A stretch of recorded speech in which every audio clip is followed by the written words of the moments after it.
이 아침에 하나님께 예배드립니다. 찬양 좋으신 하나님, 좋으신 하나님, 좋으신 하나님, 참 좋으신 나의 하나님. 좋으신 하나님, 좋으신 하나님, 좋으신 하나님, 참 좋으신 나의 하나님. 우리의 기도를 응답해 주시는 참 좋으신 나의 하나님. 한없는 축복을 우리에게 주시는 참 좋으신 나의 하나님. 아멘. 자, 시편 56편 말씀입니다. 시편 56편. 다윗의 믹담시 인도자를 따라 요낫 엘렘 로호김에 맞춘 노래. 다윗이 가드에서 블레셋인에게 잡힌 때에, 하나님이여 내게 은혜를 베푸소서. 사람이 나를 삼키려고 종일 치며 압제하나이다. 내 원수가 종일 나를 삼키려 하며 나를 교만하게 치는 자들이 많사오니, 내가 두려워하는 날에는 내가 주를 의지하리이다. 내가 하나님을 의지하고 그 말씀을 찬송하올지라. 내가 하나님을 의지하였은즉 두려워하지 아니하리니 혈육을 가진 사람이 내게 어찌하리이까. 그들이 종일 내 말을 곡해하며 나를 치는 그들의 모든 생각은 사악이라. 그들이 내 생명을 엿보았던 것과 같이 또 모여 숨어 내 발자취를 지켜보나이다. 그들이 악을 행하고야 안전하오리까. 하나님이여 분노하사 뭇 백성을 낮추소서. 나의 유리함을 주께서 계수하셨사오니 나의 눈물을 주의 병에 담으소서. 이것이 주의 책에 기록되지 아니하였나이까.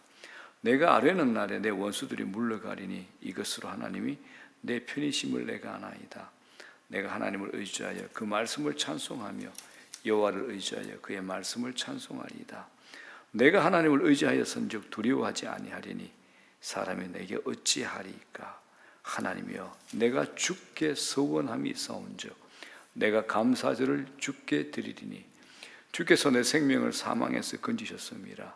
주께서 나로 하나님 앞 생명의 빛에 다니게 하시려고 실족하지 아니하게 하지 아니하셨나이까. 아멘. 자, 기도합니다. 하나님 아버지, 이 아침에도 주의 크신 은혜 사랑 감사드립니다. 오늘 하루도 주와 동행하며 주의 임재를 감각하며 주의 음성을 듣기도 하고 주님께서 비춰주시는 주의 마음이 내 마음에 감각이 되어줄 수 있도록 우리에게 은혜를 부어주시옵소서. 이 아침의 기도의 시간, 이것이 습관이 되고 규칙이 되고 계획이 되길 소망합니다. 적극적인 기도가 아니라, 적흥적인 기도가 아니라 계획적인 기도, 때로는 한 달의 기도, 1년의 기도의 계획을 잡고 어떤 시간보다도 하나님과 함께하는 이 기도의 시간이 제일 중요한 시간이며 이 시간이 제일 먼저 내 삶의 앞자리에 있을 수 있도록, 양보되지 아니하는 시간 될 수 있도록, 어떤 스케줄에도 밀려나지 아니하는 시간 될 수 있도록 우리에게 은혜를 더하여 주시옵소서. 하나님의 은혜를 이 아침에도 구합니다.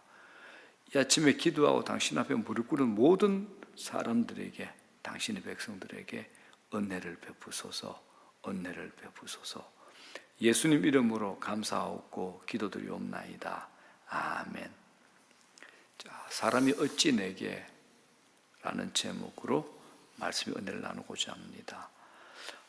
두려움은 우리에게 피할 수 없는 실존입니다. 오늘 시편에서 다윗은 자신의 두려움을 솔직하게 표현할 뿐만 아니라 그 두려움 속에서 하나님을 어떻게 신뢰해야 하는가를 우리에게 가르쳐 줍니다.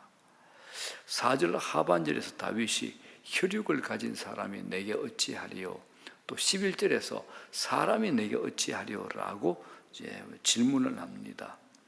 이 반복되는 외침은 더 이상 두렵지 않다는 말을 하는 것입니다. 그런데 실제로 이런 두려움이 우리 삶에 존재하는 요소가 됩니다. 우리는 사람이 내게 어떻게 할 수 있느냐고 물을 수 있지만 사실 힘을 가진 사람들이 내게 할 수 있는 일은 적지 않습니다.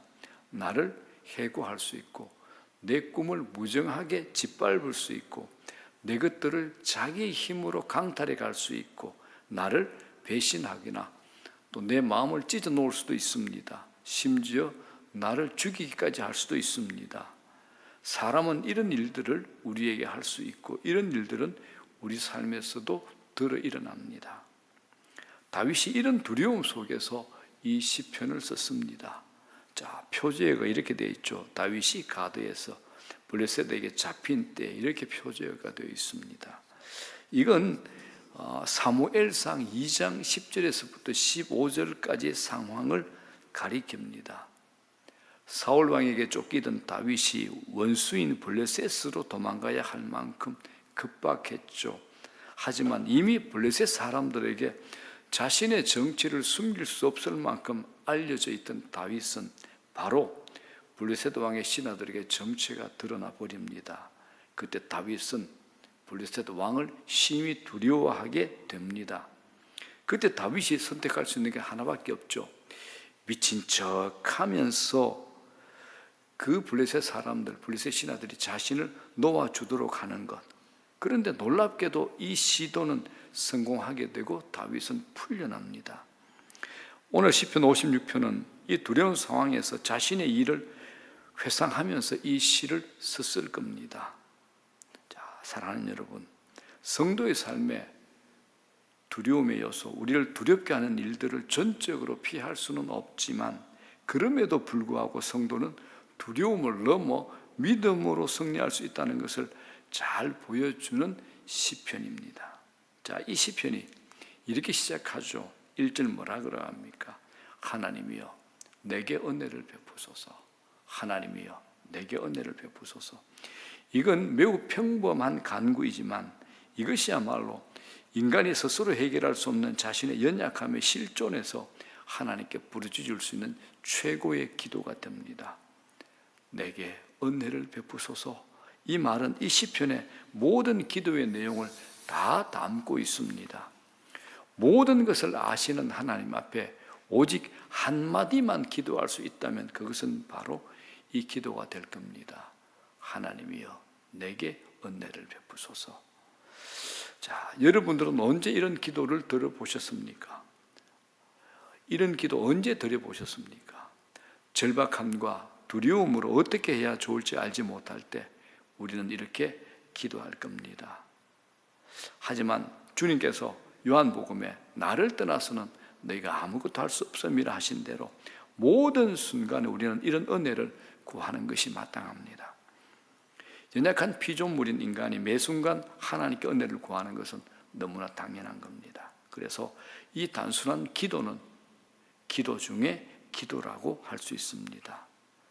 우리가 늦은 밤 하루 종일 지친 몸을 일으켜 세울 힘도 없을 때 우리가 단 한마디 이렇게 기도할 수 있겠죠. 하나님이여 내게 은혜를 베푸소서 라고 기도할 겁니다. 자, 하나님이여 내게 은혜를 베푸소서. 이것이 블레셋 가드의 아기스 왕 앞에 정체가 드러난 다윗이 한순간에 자신이 죽을지도 모르는 상황에서 하나님께 드린 기도였습니다. 다윗이 이런 기도를 드린 것은 그에게 두려움이 엄습했기 때문입니다. 그는 3절에서 이렇게 표현합니다. 내가 두려워하는 날에는. 하나님 믿는 신앙을 가진 우리에게는 다윗에게 그랬듯이 이런 두려워하는 날들이 있습니다. 다윗은 그 상황을 1절 하반절부터 2절까지 설명합니다. 사람이 나를 삼키려고 종일 치며 압제하나이다. 2절, 내 원수가 종일 나를 삼키려 하며 나를 교만하게 치는 자들이 많사오니. 다윗이 종일이라는 말을 2번 쓰고 있다는 사실을 우리가 발견합니다. 조금의 쉴 틈 없이 원수들이 그를 옥죄어 오고 있습니다. 하루 종일 다윗은 긴장의 끈을 놓을 수가 없죠. 다윗을 삼키려 한다는 말도 1절과 2절에서 2번 반복이 됩니다. 원수들은 이렇게 다윗을 종일 치면서 압제를 합니다. 다윗은 이런 두려움의 날에 하나님을 의지하노라라고 고백을 합니다. 이 두려움의 상황을 종결하실 수 있는 분이 오직 하나님 한 분밖에 없기 때문입니다. 자, 4절 보겠습니다. 내가 하나님을 의지하고 그 말씀을 찬송하올지라. 내가 하나님을 의지하였은즉 두려워하지 아니하리니 혈육을 가진 사람이 내게 어찌하리이까. 자, 찬송의 이유는 하나님의 말씀 때문이라는 의미입니다. 다윗은 이 위기의 순간에 하나님을 의지할 뿐만 아니라 찬송합니다. 그가 이렇게 하는 이유는 하나님의 말씀 때문입니다. 다윗은 하나님께서 자기에게 말씀하신 것, 약속하신 말씀을 지금 생각하고 있고 붙잡고 있습니다. 그리고 그 약속을 신실하게 이루어내실 하나님을 바라봅니다. 그런 주의 말씀을 믿기에 그는 이제 두려워하지 아니하리니라고 고백을 하게 되죠. 그리고 선언합니다. 혈육을 가진 사람이 내게 어찌하리요. 이 고백, 비슷한 고백이 시편 118편에도 나옵니다. 여호와는 내 편이시라. 내가 두려워하지 아니하리니 사람이 내게 어찌할까. 이 말씀은 모든 신실한 믿음의 사람들이 고백하는 고백이 되는 겁니다. 자, 5절 볼까요? 그들이 종일 내 말을 곡해하며 나를 치는 그들의 모든 생각은 사악이라. 원수들은 다윗의 말을 곡해합니다. 다시 한번 다윗은 종일이라는 말을 반복하죠. 무슨 말을 해도 다윗의 말을 그릇되게 해석하고 왜곡되게 전달을 하는 겁니다. 의도 자체가 사악하기 때문에 그렇습니다. 자, 그러면서 8절과 9절은 다윗이 어떻게 하나님께서 자기 편이 되심을 확신하게 되었는가를 이렇게 설명을 합니다. 8절, 9절, 나의 유리함을 주께서 계수하셨사오니 나의 눈물을 주의 병에 담으소서. 이것이 주의 책에 기록되지 아니하였나이까. 내가 아뢰는 날에 내 원수들이 물러가리니 이것으로 하나님이 내 편이심을 내가 아나이다. 하나님은 다윗의 유리함을 계수하셨다고 하는데 이 말은 사울에게 쫓겨 이리저리 유리하는 다윗을 하나님은 정확하게 알고 보고 계신다는 겁니다. 또 하나님은 다윗의 눈물을 하나도 흘리지 않고 병에 담으시듯 온전하게 다윗의 고통을 다 알고 계십니다. 다윗에게는 이런 확신이 있었습니다. 이것이 주의 책에 기록되지 아니하였나이까 라는 표현은 그렇다, 기록해 놓으셨다라는 거죠. 다윗은 내 고통과 고뇌가 다 하나님께 알려졌다는 확신을 가지고 기도하고 있습니다. 더 나아가서 9절에 하나님이 내 편이심을 내가 아나이다라고 다윗은 선포합니다. 신약 성경에서 사도 바울이 로마서에서 선언한 게 이거죠. 그런즉 이 일에 대하여 우리가 무슨 말하리요? 만일 하나님이 우리를 위하시면 누가 우리를 대적하리요? 이 말과 동일하죠. 자, 다윗은 다시 한번 하나님을 찬송할 준비가 되어 있으므로 확신으로 질문합니다. 10절, 11절이죠. 내가 하나님을 의지하여 그의 말씀을 찬송하며 여호와를 의지하여 그의 말씀을 찬송하리이다. 내가 하나님을 의지하였은즉 두려워하지 아니하리니 사람이 내게 어찌하리이까. 사람이 내게 어찌하리이까. 그 사람들은 당장 지금 원하면 다윗을 죽일 수도 있습니다. 그러나 다윗이 지금 이렇게 말할 수 있으면 그 모든 원수들보다 크고 강하고 능하신 하나님을 믿음의 눈을 열어 보고 있기 때문입니다.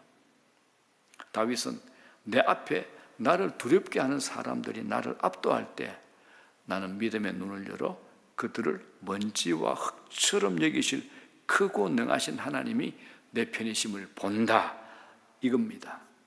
그래서 이제 다윗의 마음은 두려움에서 평안으로 옮겨졌습니다. 다윗은 원수들을 낮추어 달라는 자신의 간구가 이미 응답되었다라고 생각하는 것 같습니다. 13절에 뭐라 그럽니까? 주께서 내 생명을 사망에서 건지셨습니다. 주께서 나로 하나님 앞 생명의 빛에 다니게 하시려고 실족하지 아니하게 하지 아니하셨나이까. 자, 이 말씀을 잘 이해하셔야 됩니다. 다윗은 더 이상 자신을 종일 짓밟는 원수들 앞에 있지 않습니다. 동시에 여전히 우리가 읽었던 1절에서 3절, 5절, 6절의 고백처럼 쉴 틈 없이 원수들이 그를 옥죄어 오고 있고, 종일 다윗은 긴장의 끈을 놓을 수가 없는 겁니다. 그러나 다윗은 지금 하나님의 앞, 생명의 빛 앞에 있습니다. 이 두 상황이 모두 현실입니다. 자, 이 두 상황이 어떤 상황입니까? 다윗을 지배하는 영적인 현실은 생명의 빛 대신 예수 그리스도 앞에 있는 현실이죠. 그분은 우리를 떠나지 않습니다. 이건 모든 우리 믿음의 선배들이 고난의 자리, 순교의 자리에서 경험한 겁니다. 그들에게도 두 개의 현실이 있죠. 하지만 영적 현실이 그들의 물리적 현실을 지배했고 압도했습니다. 우리 그리스도인은 누구나 다 이 두 개의 현실을 살아가는 사람들입니다. 영적 현실과 물리적 현실 말입니다. 언제나 이 물리적 현실이 영적 현실, 생명의 빛 대신 예수 그리스도 안에서 살아가는 현실에 압도당하고 맙니다. 다윗은 이렇게 두려움을 자기에게 가져다 주는 물리적 현실에서 영광스러운 믿음의 현실로 옮겨가는 것이 믿음의 삶임을 우리에게 가르쳐주고 있는 겁니다. 자, 이제 말씀 정리합니다. 오늘 시편 56편에 기록된 다윗의 현실은 우리 모두 겪고 살아가는 이야기입니다. 우리가 믿기 전에는 하나의 현실밖에 없었지만 믿음이 들어온 후 성도는 두 개의 현실로 살아갑니다. 문제는 내가 믿고 섬기는 하나님이 너무 작다고 현실에서 믿고 느끼는 겁니다. 블레셋 왕 앞에서 쓴 다윗은 자신이 너무 작게 느껴졌죠. 두려움에 사로잡혔을 겁니다. 그러나 두려워하는 그 날에 눈을 들어 주님을 바라보고 주님을 의지하게 되자 하나님이 보이기 시작하는 겁니다.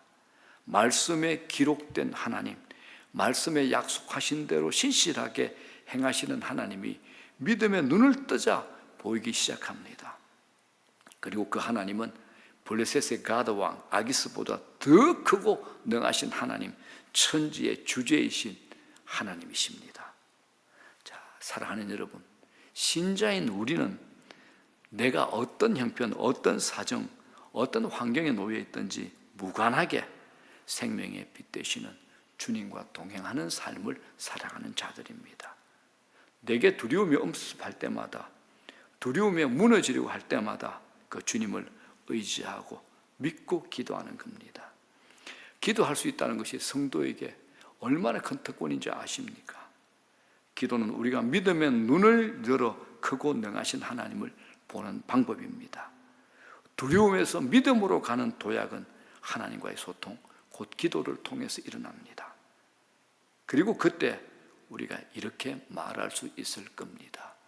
혈육을 가진 사람이 내게 어찌하리까? 혈육을 가진 사람이 내게 어찌하리까? 자, 감사합니다. 주기도문으로 마칩니다. 하늘에 계신 우리 아버지, 이름이 거룩히 여김을 받으시오며 나라의 마옵시며 뜻이 하늘에서 이루어진 것 같이 땅에서도 이루어지이다. 오늘날 우리에게 일용할 양식을 주시옵고 우리가 우리에게 죄전자를 사하여 준 것 같이 우리 죄를 사하여 주시옵고 우리를 시험에 들지 말게 하옵시며 다만 악에서 구하시옵소서. 대개 나라와 권세와 영광이 아버지께 영원히 쓰옵나이다. 아멘. 오늘도 복된 은혜의 기도의 자리, 성령 안에서 성령의 이끄심을 받는 기도의 자리 되십시오.